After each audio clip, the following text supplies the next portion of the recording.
नमस्कार दोस्तों, स्वागत है आपका स्टडी फॉर सिविल सर्विसेज में।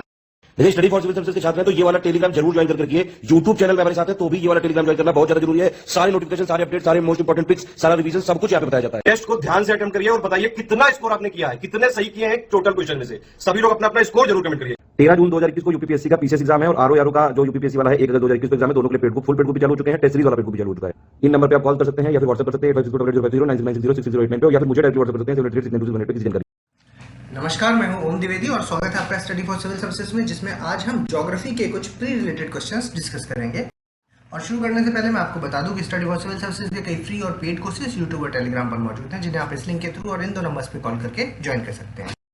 और हमारा पहला क्वेश्चन है, देखिए, निम्नलिखित में से अफ्रीका के कौन से ऐसे देश हैं जो लैंडलॉक्ड हैं। देखिए, नाइजर लैंडलॉक्ड है, माली लैंडलॉक्ड है, युगांडा लैंडलॉक्ड है, लेकिन मोरक्को है जो इसकी अपनी कोस्टल बाउंड्री है। ठीक है, तो 1, 2 एंड 3 यानी कि सी आंसर हो जाएगा इस क्वेश्चन का। अगला देखिए, निम्नलिखित में से देश की राजधानियों को सुमेलित कीजिए, मैच करिए। देखिए, कोलंबिया की राजधानी क्या है? बोगोटा। पेरू की लीमा, पराग्वे की असंसियान और बोलीविया की लापास। ठीक है, अगर ये पता है तो ठीक है, नहीं तो इनको याद कर लीजिए। Answer A. अगला देखिए, निम्नलिखित में से कौन सा कथन आपका सत्य है। तो देखिए, पृथ्वी पर जो जीवन है वो कब स्टार्ट हुआ? आर्कियोजोइक महाकल्प में। ठीक, तो ये स्टेटमेंट बिल्कुल सही है। दूसरा देखिए, चर्नियन पर्वत निर्माणकारी हलचल के परिणाम स्वरूप अरावली पर्वत है ना, अरावली पर्वत का फॉर्मेशन कब हुआ है, कैसे हुआ है? आपका चर्नियन ओरोजेनिक मूवमेंट की वजह से। ठीक, तो ये दोनों ही स्टेटमेंट यहाँ पर सही है और ये इसका कथन कारण भी बन सकता है। ठीक है, और सी आंसर हो जाएगा इस क्वेश्चन का। अगला देखिए, जियोलॉजिकल हिस्ट्री के संदर्भ में आपको बताना है, मैच करना है। मत्स्य युग जो था वो डिवोनियन शक था। ठीक, डिवोनियन पीरियड था, सही है। और रीढ़ वाले मतलब कि आपके कॉर्डेटा जो थे वो आपके सिल्यूरियन पीरियड में देखने को मिले।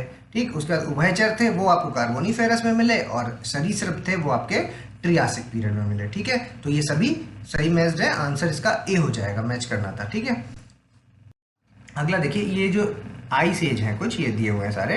ठीक है, इनको आपको क्रोनोलॉजी से लगाना है। अगर पता है तो ठीक है, नहीं तो याद जरूर कर लीजिएगा। नेब्रास्का सबसे पहले आएगा, फिर कंसन आएगा, फिर उसके बाद इलिनॉइस और फिर लास्ट में विस्कोसिन। ठीक है, तो यही इनका क्रोनोलॉजी है।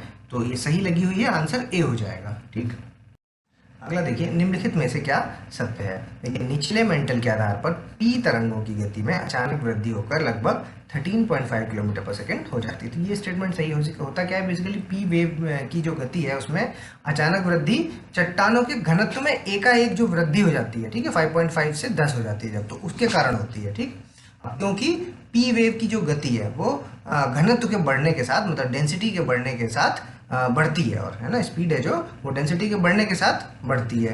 ठीक है, तो इस अचानक से जो घनत्व में वृद्धि आती है तो उससे क्या एक डिसकंटिन्यूटी होती है, और उस डिसकंटिन्यूटी का नाम क्या होता है? Gutenberg discontinuity, Gutenberg. ठीक है, और यहाँ लिखा हुआ है कि यह गति में वृद्धि चट्टानों के घनत्व में अचानक कमी होने के कारण होती है। इसे रैपिटी कहते हैं, तो इसे गुटनबर्ग कहते हैं। ठीक, तो ये वाला आपका गलत हो जाएगा, दूसरा।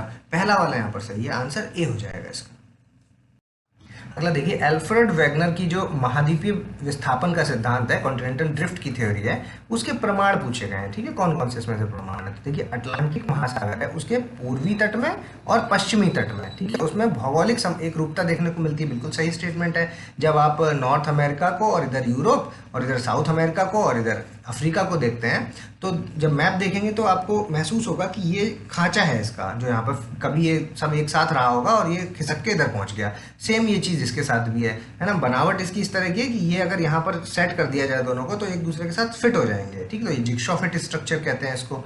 ठीक, ये लिखा हुआ देखिए, है ना, तो ये वाला आपका सही हो गया स्टेटमेंट। दूसरा देखते हैं, ग्रॉसपेटिस प्लांट्स। ठीक है, वनस्पति। तो जो वनस्पति आपको इस एरिया में मिलेंगे, मतलब कॉन्टिनेंट के इस पार्ट्स में, इनको इस कोस्ट में मिलेंगे, वही आपको इस कॉन्टिनेंट के इस वाले दूसरे वाले पार्ट में मिलेंगे। ठीक है, सेम इसके साथ भी ऐसा है। साउथ अमेरिका के जो इस पार्ट में आपको मिलेंगे वही वाले आपको वनस्पति इधर मिलेंगे देखने को, है ना, मतलब कि ये कभी एक रहा होगा। ठीक, तो ये भी स्टेटमेंट सही हो गया।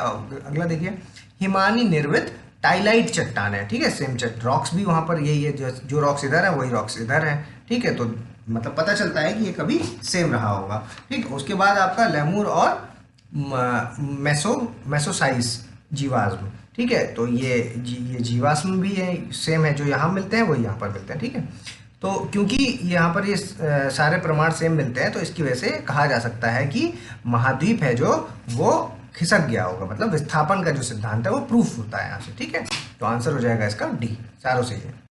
अगला देखिए, निम्नलिखित में से क्या सत्य है। देखिए, महाद्वीपीय जनक यानी कि एपिनोजेनिक फोर्स है जो वो अर्थ मूवमेंट में कैसा होता है, वर्टिकल होता है, लंबावत होता है। ठीक है, सही स्टेटमेंट है। और पर्वत निर्माणकारी कैसा होता है, क्षैतिज होता है। ठीक, ये दोनों ही स्टेटमेंट यहाँ पर सही है, आंसर सी हो जाएगा। अगला देखिए, निम्नलिखित वलय के प्रकारों को आपको सम्मिलित करना है। देखिए, सममित वलय मतलब सिमेट्रिकल फोल्ड्स हैं जो वो कहाँ पर है, आपके जूरा माउंटेन्स में मिलेंगे, स्विट्जरलैंड में। ठीक, तो ये सही मैच है। उसके बाद असममित वलय यानी कि एसिमेट्रिकल फोल्ड है जो वो आपका ब्रिटेन के पेनाइन माउंटेन्स में मिलेंगे। ठीक, तो ये भी सही है। उसके बाद आपका हो गया मोनोक्लाइन फोल्ड्स है वो आपके ग्रेट डिवाइडिंग रेंज में मिल जाएंगे ऑस्ट्रेलिया के। और आपका जो आइसोक्लाइन फोल्ड्स है वो आपके पाकिस्तान के कालाचंता पर्वतों में मिल जाएंगे। ठीक है, तो ये चारों ही यहाँ पर सही है। और ये सारे एग्जाम्पल्स आप याद रखिए, अपने आप में अलग अलग क्वेश्चंस भी बनते हैं। ठीक है, आंसर यहाँ पर ए हो जाएगा इसका। ठीक, अगला देखिए, निम्नलिखित में से क्या सत्य है। देखिए, यूरोप और एशिया की सीमा पर यूराल तथा कॉकेशस पर्वत स्थित हैं। ठीक, तो ये सही स्टेटमेंट हो गया। दूसरा, दक्षिणी एल्प्स पर्वत हैं जो वो आपके न्यूजीलैंड के दक्षिणी द्वीप भाग पर स्थित है। ठीक, तो ये स्टेटमेंट भी सही है। आपका जो साउथ एल्प्स माउंटेन्स हैं ये आपके न्यूजीलैंड में है। ठीक, और जो सिर्फ एल्प्स जो फेमस है एल्प्स वो आपके कहाँ पर है, वो यूरोप में है। ठीक है, यूरोप में किस जगह पर, 4 देशों में फैले हुए हैं। कौन कौन से, आपका एक फ्रांस हो गया, दूसरा आपका इटली हो गया, तीसरा आपका स्विट्जरलैंड हो गया, चौथा आपका ऑस्ट्रिया हो गया। ठीक है, तो इन जगहों पर फैले हुए हैं। तो इससे कंफ्यूज मत होना एल्प से और दक्षिणी एल्प से। ठीक, तो आंसर हो जाएगा इसका सी, दोनों ही सही है।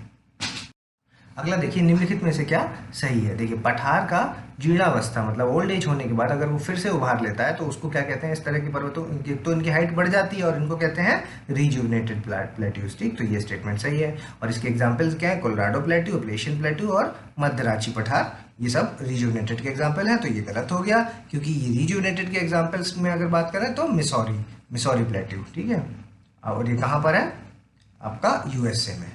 ठीक है, और अगर कोलोराडो प्लेट्यू की बात करें तो कोलोराडो प्लेट्यू है आपका वो तरुण पठार है। ठीक है, और एप्लेशियर आपका प्रौढ़ पठार में आ जाएगा। और मध्यरांची पठार है जो ये आपका जीर्ण पठार में आ जाएगा, जीर्ण। ठीक, तो ये दूसरा वाला गलत है, पहला वाला सही है, आंसर ए हो जाएगा इसका। अगला देखिए, निम्नलिखित में से क्या सही है। देखिए, पर्वतीय भाग में हिमनद के अपरदन से मतलब ग्लेशियल इरोजन से जो झीलें बनती हैं उनको बाल्सन बोलते हैं। तो ये स्टेटमेंट गलत हो गया, उनको टॉर्न बोलते हैं। ठीक, टॉर्न बोलते हैं। और ये दूसरा देखिए, मरुस्थलीय क्षेत्रों में के बाहर पवन द्वारा उड़ाकर लाए गए महीन कणों के विशाल जमाव को क्या कहते हैं, लोइस। ठीक, तो ये स्टेटमेंट सही है, तो आंसर बी हो जाएगा। यहाँ पर रेगिस्तानी क्षेत्रों में पहाड़ियों से घिरे हुए जो बेसन्स होते हैं उनको कहते हैं बाल्सन। ये जो बाल्सन था यहाँ पर, ये क्या होता है, रेगिस्तानी क्षेत्रों में जो पहाड़ियों से घिरे हुए बेसन्स होते हैं। ठीक है, उनको बाल्सन कहते हैं। जहाँ पर क्या है कि वो प्लाया लेक्स बन जाती हैं, यहाँ पे सुना होगा आपने, प्लाया लेक्स है ना, टेम्परेरी लेक्स होती हैं, नमकीन लेक्स होती हैं। ठीक है, तो बी आंसर हो जाएगा इसका। अगला देखिए, निम्नलिखित में से क्या सत्य है। जहाँ पर तट से निकट उच्च पर्वतीय भाग होते हैं वहां पर महाद्वीपीय मग्र तट सक्रिय होते हैं, मतलब कॉन्टिनेंटल शेल्फ हैं जो वहां पर वो नैरो होते हैं जहां पर हाई माउंटेनियस एरिया होता है। तो सही स्टेटमेंट है। और ये क्षेत्र पेट्रोलियम, मत्स्य, बालू, बजरी के लिए इंपॉर्टेंट होता है। तो सही है, दोनों ही सही है आंसर। ठीक, सही आंसर हो जाएगा इसका। अगला देखिए, निम्नलिखित में से क्या सत्य है। देखिए, प्रशांत महासागर के में जो विस्तृत और सतत मध्यवर्ती कटक पाया जाता है। ठीक है, मतलब कंटिन्यूस और वाइड और कंटिन्यूस मिड ओशियनिक रिजेस पाए जाते हैं पैसिफिक ओशन में। तो देखिए, ये गलत हो जाएगा क्योंकि पैसिफिक ओशन में आपके अटलांटिक और हिंद महासागर की तरह मध्यवर्ती मतलब सेंट्रल रिजेस नहीं पाई जाती हैं। ठीक है, लेकिन यहाँ पर क्या होता है कि कुछ बिखरी हुई कटक रिजेस मिलती हैं। ठीक है, अलग अलग। तो ये वाला स्टेटमेंट आपका गलत हो जाएगा। दूसरा देखिए, आपका एल्बर्ट्रॉस प्लेट्यू और क्वींसलैंड प्लेट्यू और हवाई रिज, ये सभी क्या है कि मेन रिजेस हैं किसकी, पैसिफिक ओशन के एग्जाम्पल्स हो गए इसके। ठीक है, तो ये सही स्टेटमेंट। ये अलग से भी एक क्वेश्चन बनता है कि पैसिफिक ओशन की रिजेस इनमें से कौन कौन सी। ठीक है, तो इनके सबके आप नाम याद रखिएगा। ठीक है, सारे इंपॉर्टेंट ही नाम यहाँ पर डाले गए हैं। तो दूसरा सही है, पहला वाला गलत है, आंसर बी हो जाएगा इसका। अगला देखिए, निम्नलिखित में से क्या सत्य है। देखिए टेरापोड ऊज है जो, और ये रेडियोलेरियन ऊज, ठीक है। तो ये दोनों आपको, ये वाले हैं जो ये प्रशांत में बोल रहा है, और ये है जो ये आपको बोल रहा है अटलांटिक ओशन में। तो ये दोनों यहाँ पर गलत हैं क्योंकि ये इंटरचेंज कर दिए गए हैं। आपके रेडियोलेरियन है जो ये प्रशांत में मिलते हैं, और टेरापोड है जो वो आपको अटलांटिक ओशन में मिलेंगे, ठीक है। तो दोनों ही इंटरचेंज्ड है, आंसर डी हो जाएगा, दोनों ही गलत। अगला देखिए, ये कुछ खनिज के नाम दिए गए हैं और ये इनकी लोकेशंस दी गई हैं। अब आपको बताना है कि कौन सही सुमेलित है। देखिए कैसेटराइट है, ये आपका थाईलैंड कोस्ट में मिलेगा, सही है। रूटाइल है जो ये ऑस्ट्रेलियन कोस्ट में मिलेगा, सोना अलास्का कोस्ट पे, और मैग्नेटाइट आपको जापान कोस्ट पे, ठीक है। सारे ही सही हैं, आपका डी आंसर हो जाएगा। अगर पता है तो ठीक, नहीं तो ये याद जरूर कर लीजिएगा सारे, ठीक है। अगला देखिए, थर्मोस्फियर में कम ऊंचाई से अधिक ऊंचाई के स्तर पर गैसों के क्रम को आपको लगाना है। तो देखिए नाइट्रोजन, ऑक्सीजन, हीलियम और हाइड्रोजन, ठीक। तो नाइट्रोजन का हो गया आपका 90 से 200 किलोमीटर्स, ठीक है। और ये हो गया आपका 200 से 1100, और हीलियम हो गया आपका 1100 से 3500, और हाइड्रोजन हो गया आपका अबव 3500, ठीक। तो ये सब लाइन से ही लगे हुए हैं, आंसर ए हो जाएगा। अगला देखिए, धरातल पर किसी स्थान पर वायु के तापमान में जो विषमता होती है उसके क्या कारण हो सकते हैं। लैटिट्यूड उसका कारण हो सकता है, एल्टीट्यूड भी हो सकता है, एयर मास भी हो सकता है, और ओशन करंट भी, चारों ही उसके कारण है, आंसर डी हो जाएगा। निम्नलिखित में से क्या सत्य है।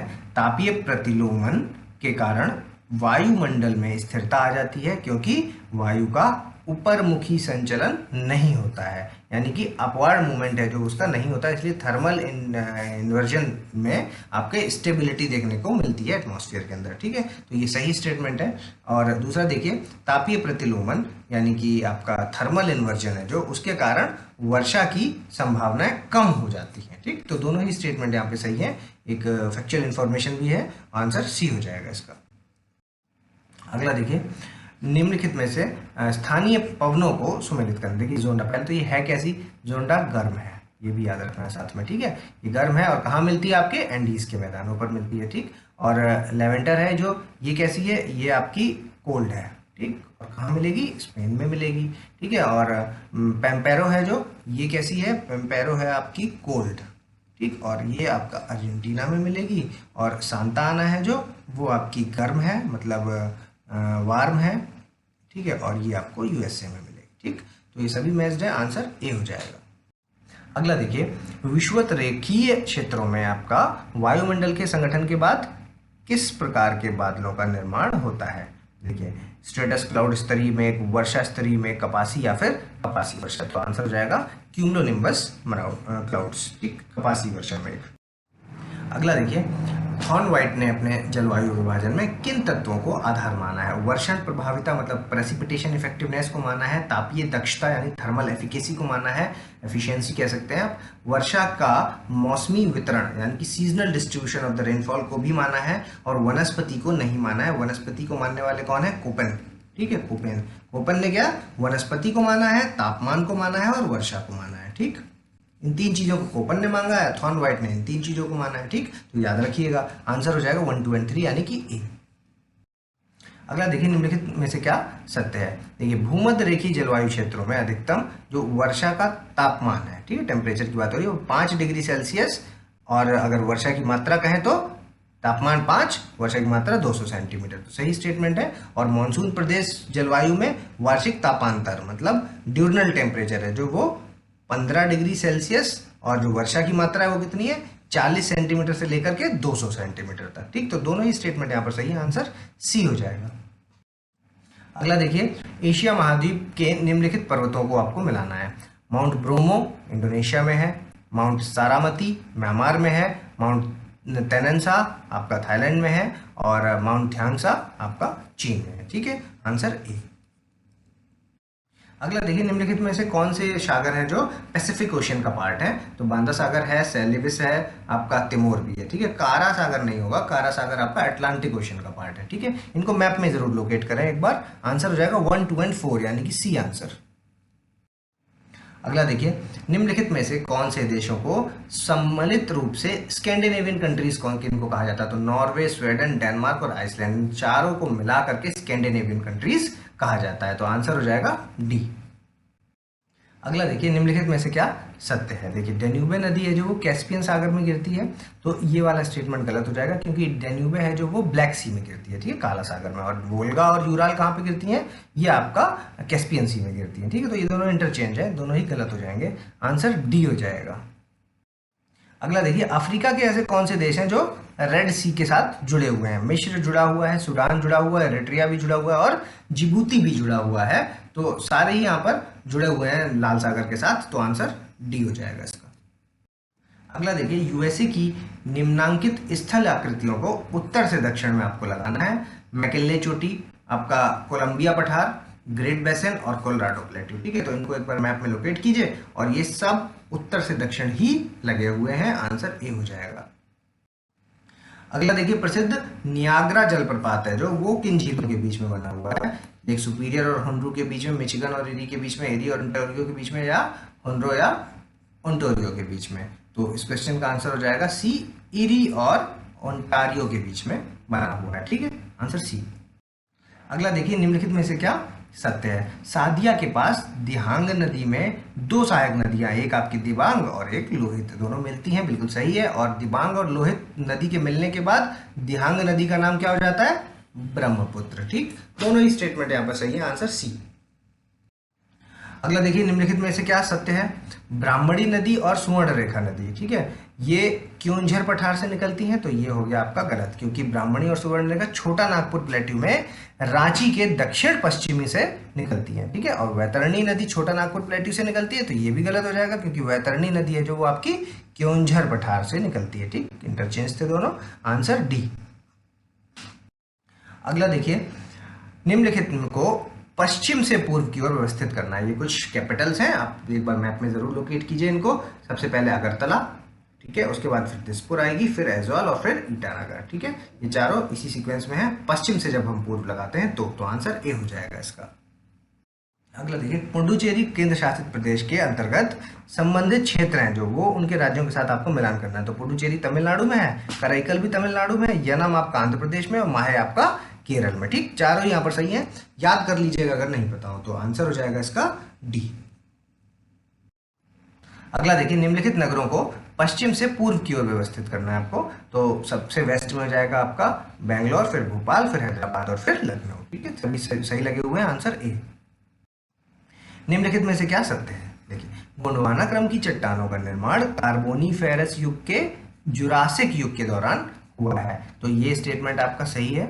और गोंडवाना क्रम की चट्टानें आपके आग्नेय यानी कि इग्नियस रॉक से और जीवाश्म रहित हैं, ठीक है, जीवाश्म रहित है मतलब फॉसिल फ्री हैं, और लौह अयस्क के लिए इंपॉर्टेंट मानी जाती हैं। तो देखिए, ये वाला स्टेटमेंट आपका गलत हो जाएगा, क्योंकि ये गोंडवाना क्रम की जो चट्टानें होती हैं वो परतदार और जीवाश्म युक्त होती हैं, जीवाश्म फ्री नहीं होती, ठीक है, जीवाश्म युक्त होती हैं और कोयले के लिए प्रसिद्ध होती हैं ये गोंडवाना वाली, ठीक है।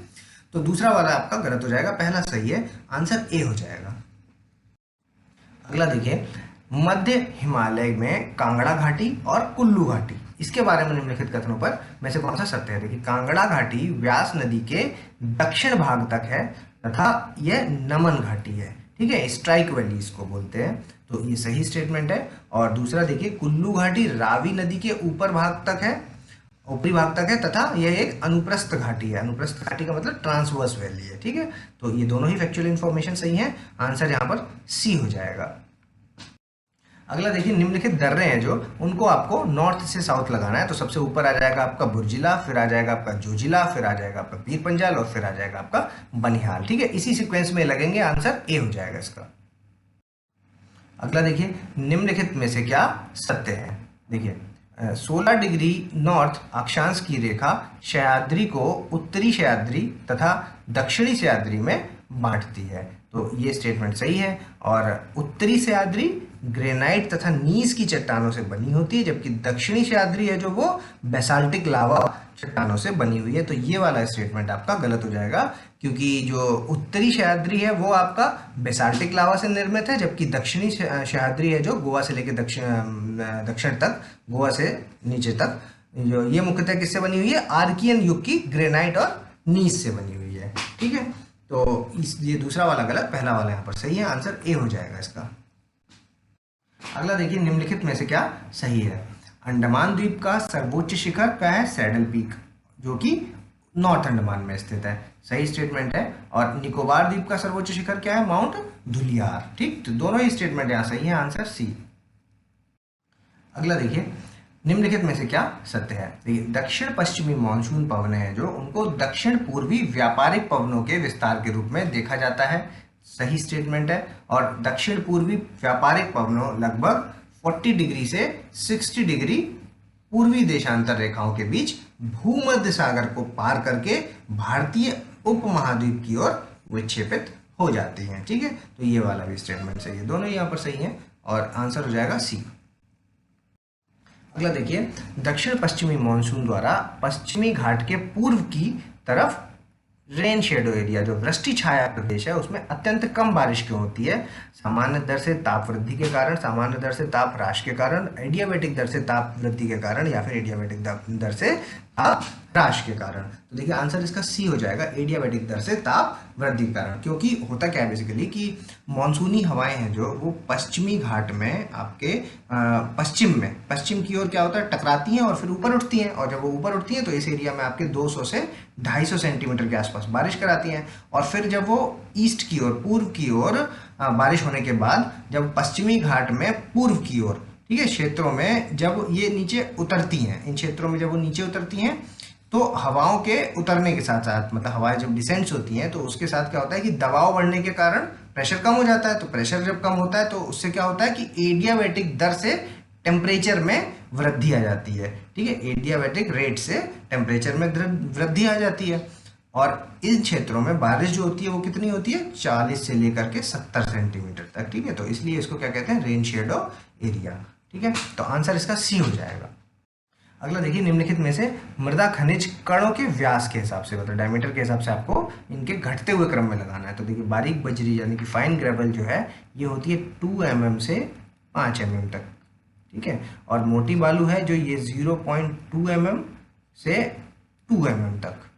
और आपका गाद सिल्ट जिसको कह रहे हैं वो 0.002 mm से आपका 0.20 mm तक। और चिकनी मिट्टी 0.002 mm से कम। ठीक है, ये आपकी चिकनी मिट्टी वाला। तो ये डायमीटर के हिसाब से जब अरेंज करेंगे तो आंसर ए हो जाएगा। अगला देखिए, निम्नलिखित में से क्या सही है। लेटराइट मिट्टी में लोहे के ऑक्साइड और एल्युमिनियम के यौगिक, ठीक है, इनकी कमी होती है। तो ये स्टेटमेंट आपका गलत हो जाएगा, क्योंकि जो आयरन और एल्युमिनियम की यहाँ पर अधिकता होता है, लेटराइट सॉइल में अधिकता होती है। ठीक है, तो ये आंसर गलत। दूसरा देखते हैं, लेटराइट सॉइल में नाइट्रोजन, फास्फोरस और कैल्शियम की प्रचुरता होती है। तो ये भी गलत हो जाएगा, क्योंकि नाइट्रोजन, फास्फोरस और कैल्शियम की कमी होती है। ठीक है, दोनों ही गलत है, आंसर डी। अगला देखिए, निम्नलिखित में से क्या सत्य है। देखिए, भारत में उष्ण कटिबंधीय आर्द्र पर्णपाती, मतलब कि ट्रॉपिकल वेट डेसिडुअस फॉरेस्ट है जो, वो हाईएस्ट बता रहे हैं। ठीक है, तो ये गलत हो जाएगा, क्योंकि हाईएस्ट है जो वो ट्रॉपिकल ड्राई डेसिडुअस फॉरेस्ट है, और वेट डेसिडुअस दूसरे नंबर पे आते हैं। ठीक है, तो ये गलत हो गया। और ट्रॉपिकल शुष्क पर्णपाती वनों के सागौन और साल के वृक्ष होते हैं इसमें। तो ये वाला स्टेटमेंट सही है। ठीक, तो दूसरा सही, पहला गलत, आंसर बी हो जाएगा इसका। अगला देखिए, नर्मदा घाटी परियोजना है जो, उसका जो कमांड एरिया है वो कहाँ कहाँ है, 3 स्टेट्स में। एक तो ठीक है 87% के आसपास वो एमपी में मिलेगा, 11.5% के आसपास गुजरात, और 1.5% आपका महाराष्ट्र। ठीक, तो ये सही हो गया। और सरदार सरोवर बांध परियोजना है जो, ये आपकी एमपी, गुजरात और महाराष्ट्र और राजस्थान, इन चार स्टेट्स की संयुक्त परियोजना है। तो ये भी सही स्टेटमेंट है, आंसर सी हो जाएगा। ठीक है, अगला देखिए, निम्नलिखित में से क्या सही है। देखिए सूखा क्षेत्र के अंतर्गत वार्षिक वर्षा कितनी होती है 50% से कम, सही स्टेटमेंट है। और दूसरा सूखा क्षेत्र में वर्षा की जो विचलनशीलता है यानी कि डेविएशन है जो वो आपका 50% से अधिक होता है, तो ये गलत हो जाएगा क्योंकि 25% से अधिक होता है। ठीक है, तो दूसरा गलत है, पहला सही है, आंसर ए हो जाएगा इसका। अगला देखिए उड़ीसा के जो बादाम पहाड़ हैं और बेलनगिरी है ये क्रमशः है, ठीक है, किस खनिज को के प्रमुख उत्पादक है। देखिए तो बादाम पहाड़ है ये किस चीज़ के लिए फेमस है, ये तो पता है अपने को, आयरन के लिए। ठीक है, तो देखिए ऑप्शन लगाइए इसमें, पहला सबसे पहला एक ही है यहाँ पर आयरन शुरुआत में। ठीक है, अगर बोलनगिरी नहीं भी पता तो इससे भी आंसर लग जाएगा, तो बोलनगिरी आपका बॉक्साइट। ठीक, आंसर सी हो जाएगा। निम्नलिखित में से कौन सही ढंग से मेल खाता है। दक्षिण बटन द्वीप राष्ट्रीय उद्यान आपका कहाँ पर है, अंडमान एंड निकोबार द्वीप समूह में, और कच्छ है जो ये आपका गुजरात में है, और बोर टाइगर रिजर्व है ये आपका महाराष्ट्र में है। ठीक है, तो यहाँ पर ये तीनों ही सही लिखे हैं, आंसर डी हो जाएगा। ठीक है, और जितने भी आपको टाइगर रिजर्व्स और national park wild life sanctuary हैं इनको एक बार मैप में लोकेट करके देख लीजिए ताकि मोटा मोटा एक आइडिया रहे, ताकि इनको स्टेट्स अगर पूछे जाए तो वो लगाए जा सकें। ठीक है, आंसर डी हो जाएगा इसका। अगला देखिए निम्नलिखित में से कौन सही सुमेलित है। हाल्दिया बरौनी पाइपलाइन पेट्रोलियम के लिए, जामनगर लोनी पाइपलाइन रसोई गैस परियोजना के लिए, और कांडला बठिंडा पाइपलाइन डीजल परिवहन के लिए, और हजीरा विजयपुर जगदीशपुर पाइपलाइन आपकी नेचुरल गैस के लिए। ठीक है, तो चारों यहाँ पर सही है, आंसर डी हो जाएगा। ठीक है, और अब आप इस स्लाइड को पॉज कीजिए और अपना स्कोर हमें कमेंट्स के माध्यम से बताइए। अगर अभी तक आपने हमारे चैनल को सब्सक्राइब नहीं किया तो सब्सक्राइब कीजिए, बेल आइकन की बटन दबाइए। जल्दी मिलेंगे अगले टॉप 50 क्वेश्चंस के साथ, तब तक के लिए धन्यवाद।